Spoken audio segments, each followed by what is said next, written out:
बच्चू कडू आणि शरद पवारांची भेट झाली. त्यांनी त्यांच्या घरी बोलवलं. लोकसभेच्या जागेसाठी 3 ते 4 जागांसाठी मागणी केली आहे. महायुतीकडे कसं बघतात बच्चू कडू आणि शरद पवार? बच्चू कडूंचा असं म्हणणं आहे दबाव तंत्र.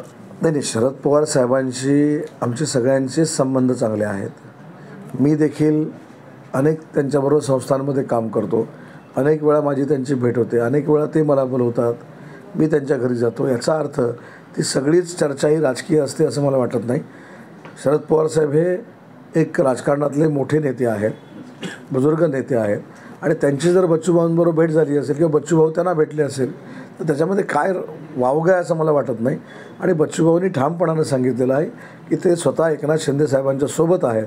त्याच्यामुळं ती भेट राजकीय होती असं मानत नाही. बच्चू कडू आणि शरद पवारांची भेट झाली. त्यांनी त्यांच्या घरी बोलवलं. लोकसभेच्या जागेसाठी 3 ते 4 जागांसाठी मागणी केली आहे. महायुतीकडे कसं बघतात बच्चू कडू आणि शरद पवार? बच्चू कडूंचा असं म्हणणं आहे दबाव तंत्र. नाही, शरद पवार साहेबांशी आमचे सगळ्यांचेच संबंध चांगले आहेत.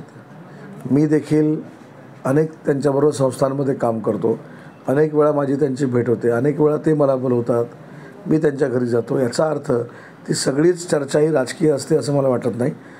शरद पवार साहेब हे एक राजकारणातले मोठे नेते आहेत, बुजुर्ग नेते आहेत आणि त्यांची जर बच्चूभाऊंबरोबर भेट झाली असेल किंवा बच्चूभाऊ त्यांना भेटले असेल तर त्याच्यामध्ये काय वावगं आहे असं मला वाटत नाही. आणि बच्चूभाऊंनी ठामपणानं सांगितलेलं आहे की ते स्वतः एकनाथ शिंदे साहेबांच्या सोबत आहेत. त्याच्यामुळं ती भेट राजकीय होती असं मानत नाही. एबीपी माझा, उघडा डोळे बघा नीट.